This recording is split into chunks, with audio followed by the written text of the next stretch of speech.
വാജി വാഹനം അല്ലേ? അത് സ്വർണം പൂജിയല്ല, സ്വർണം പതിച്ചതാണ്. അത് പൂർണ്ണമായിട്ടും തന്ത്രിക്ക് കൊടുത്തിരിക്കുകയാണ്. തന്ത്രി കൊടുക്കാൻ പാടില്ല എന്നുള്ളത് വ്യവസ്ഥയാണ്. അത് കൊടുത്തതിൻ്റെ പ്രധാനപ്പെട്ട ഉത്തരവാദി അന്നത്തെ ബോർഡ് പ്രസിഡന്റ് ഉൾപ്പെടെ അതിൻ്റെ പ്രധാനപ്പെട്ട മെമ്പർ ഉൾപ്പെടെയാണെന്ന് ഇപ്പോൾ തീരുമാനിക്കപ്പെട്ടിട്ടുണ്ട്. വന്നു കഴിഞ്ഞിട്ടുണ്ട് കൃത്യമായിട്ട്. കണ്ടെത്തുകയും ചെയ്തിട്ടുണ്ട്. അപ്പോൾ ഇതെല്ലാം ഞങ്ങളെ സംബന്ധിച്ചിടത്തോളം ജനങ്ങൾക്ക് ഇതെല്ലാം മനസ്സിലാക്കാൻ കഴിയും. അവർ കൃത്യമായിട്ട് മനസ്സിലാക്കുന്നുണ്ട്. ഞങ്ങൾ ഒരു ദൈവത്തിൻ്റെയും ഒരു സ്വർണം തക്കാൻ നടക്കുന്നവരല്ല. പകൽ വെളിച്ചം പോലെ വ്യക്തമാണത് ആളുകൾക്ക്. പക്ഷേ അത് വെച്ചുകൊണ്ടാണ് വലിയ രീതിയിലുള്ള പ്രചാരവേല ഞങ്ങൾക്കെതിരായിട്ട് നടത്തിയിട്ടുള്ളത്. അത് നടക്കട്ടെ. ഞങ്ങൾക്കതിൽ എന്താ മറച്ചു വെക്കാനുള്ളത്? എല്ലാ അന്വേഷണം നടക്കട്ടെ. ഇനി 20 കൊല്ലമല്ല, ഇനി അതിൻ്റെ അപ്പുറത്തെ കൊല്ലമാണ്. അതും അന്വേഷിച്ച് നോട്ടെ. ഈ പറയുന്ന പോലെ വാതിൽ പാളി മാത്രമല്ല, വടി മാത്രമല്ല, കുടിമരത്തിൻ്റെയും പ്രശ്നം വന്നല്ലോ, വാജി വാഹനത്തിൻ്റെ പ്രശ്നം വന്നല്ലോ. ഒക്കെ വരട്ടെ, എല്ലാം അന്വേഷിക്കട്ടെ. അന്വേഷിച്ച് വരുമ്പോൾ കൃത്യമായിട്ട് മനസ്സിലാവും.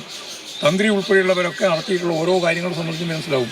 ഈ ഉണ്ണികൃഷ്ണൻ പോയിട്ട് ഉൾപ്പെടെ നടത്തിയിട്ടുള്ള കൊള്ള എന്താണെന്ന് ജനങ്ങൾക്ക് കൃത്യമായിട്ട് മനസ്സിലാക്കാൻ കഴിയും. അവരെല്ലാം നിയമത്തിൻ്റെ കൊണ്ടുവരണം. ഒരാളെയും സംരക്ഷിക്കുന്ന ഉത്തരവാദിത്വം ഞങ്ങളെ. ആളുകൾക്ക് നല്ല ബുദ്ധിമുട്ട്, നിങ്ങൾക്ക് അധികം ബുദ്ധിമുട്ടുണ്ടാവില്ല. നിങ്ങൾക്ക് വേറെ ബുദ്ധിയാണല്ലോ. അതുകൊണ്ടാണ് ജനങ്ങളെ സംബന്ധിച്ചിടത്തോളം ഞങ്ങൾ പറയുന്നത് ജനങ്ങൾ കൃത്യമായിട്ട് മനസ്സിലാക്കുന്നുണ്ട്. മാത്രമല്ല, ഇപ്പോൾ മനസ്സിലാക്കാൻ വലിയ പ്രയാസമില്ലല്ലോ. കാരണം ഒരു ഭാഗത്ത് കോൺഗ്രസ്, വേറൊരു ഭാഗത്ത് BJP, ഒരു ഭാഗത്ത് ഞങ്ങളൊക്കെ ഉള്ളതല്ലേ. എല്ലാവരെ പറ്റിയും വന്നിട്ടുണ്ടല്ലോ. അത് ജനങ്ങൾ കൃത്യമായിട്ട് മനസ്സിലാകുന്നുണ്ട്. നിയമസഭയിൽ ഗവർണർ നയപ്രഖ്യാപനം കേന്ദ്ര വിമർശനം അടക്കം വായിച്ചില്ലേ? കേന്ദ്ര സർക്കാരിനെതിരെ തന്നെ വിമർശനം. സാധാരണക്കാരെ ബാധിക്കുന്ന മുഴുവൻ പ്രശ്നങ്ങളും അവർ പറയുന്നുണ്ട്. ഓരോരുത്തരായിട്ട് പറയുന്നു. ഒരാളല്ലോ, ഒരാളോട് പറയുമ്പോൾ അവർ അങ്ങനെ സംസാരിച്ചുകൊണ്ടിരിക്കുന്നുണ്ട്. അവർ പറയുന്നുണ്ട്. അവർ കാർഷിക മേഖലയിലെ പ്രശ്നം പറയുന്നുണ്ട്. അതുപോലെ തന്നെ ഗവൺമെൻറ്റിൻ്റെതാക്കിയിട്ടുള്ള ഈ നേട്ടങ്ങളൊന്നും അത്രത്തോളം യേശുന്നില്ല എന്ന രീതിയിലുള്ള വിശദീകരണം നടത്തുന്നു. ഒക്കെ നടത്തുന്നു. അത് ഞങ്ങൾക്ക് തുടങ്ങിയിട്ടേ ഉള്ളൂ ഇവിടെ.